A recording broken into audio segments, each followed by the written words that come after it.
Bonjour à tous, bienvenue pour cette deuxième vidéo. Cette vidéo comment utiliser les différentes informations qu'on a pu voir sur la première vidéo concernant ce carnet.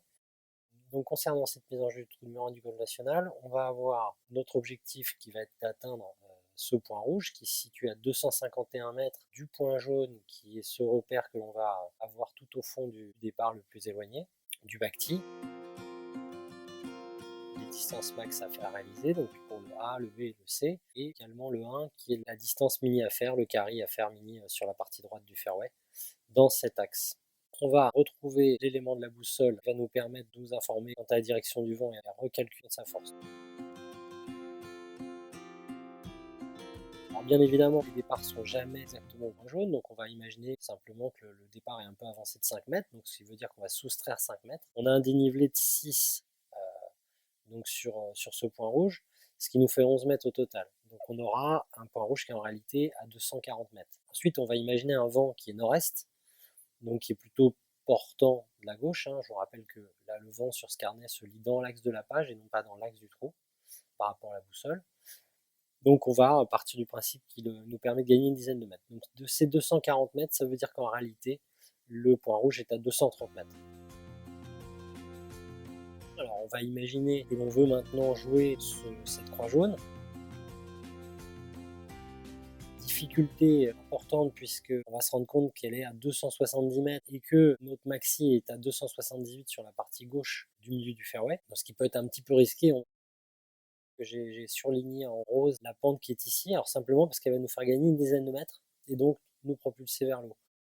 Donc à 270 mètres, auquel on avait enlevé les 5 mètres de départ, les 6 mètres de dénivelé, donc 11 mètres, et les 10 mètres de vent, ce qui nous faisait à peu près 20 mètres, ce qui nous fait arriver à 250 mètres pour ce point-là.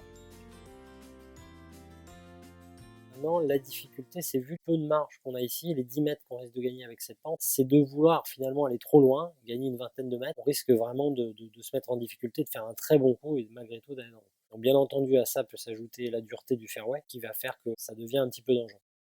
Le risque aussi, c'est qu'on va avoir tendance, du coup, sachant que la distance est assez courte sur la gauche, d'aller jouer plutôt à droite. Du coup, comme on va pas jouer le drive, on va rester très certainement dans le rough et se compliquer beaucoup la tâche, étant donné les roughs qu'on peut trouver à l'open de France. On va imaginer un joueur qui est assez long, qui souhaite vraiment se rapprocher du green, qui va aller jouer cette croix rouge qui est ici. On va se rendre compte rapidement, en reprenant 20 mètres d'écart qu'on a calculé tout à l'heure entre les 5 mètres de départ, les 6 mètres de dénivelé et les 10 mètres de vent, qu'elle se situe finalement qu'à 260 mètres, mais que de la même façon, l'eau se situe à 270 mètres. Donc on n'a qu'une dizaine de mètres, c'est quasiment la même chose que notre exemple avec la croix jaune avant, donc ce qui peut être relativement risqué.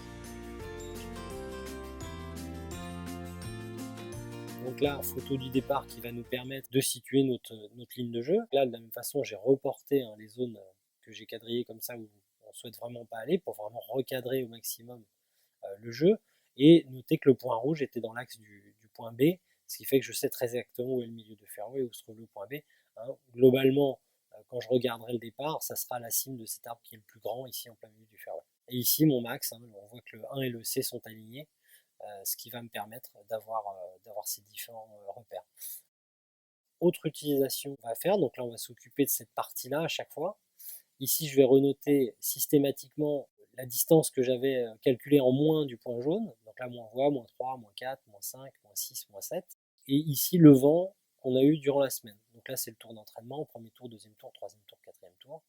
Ici on voit que c'était un nord-est, nord-est, nord-est, est et est pour les 2 derniers jours. Donc un tout petit peu différent. Et on remarque que, hormis à l'entraînement, on avait joué le bois 3, mais je pense qu'on s'était mis un petit peu trop près de l'eau. On a considéré que c'était plus sage de jouer un hybride par la suite. Quand on revient sur notre schéma, on va renoter qu'ici le 1 et le C sont alignés, que le B est dans l'axe du rouge. On remarquera aussi que la croix jaune est quasiment dans le même axe que le 1 et le C également pour se repérer par rapport au carnet. Voilà pour cette première partie, je vous propose de nous retrouver pour la prochaine vidéo qui s'occupera de l'utilisation des informations qu'on peut retrouver sur l'attaque de green. A bientôt!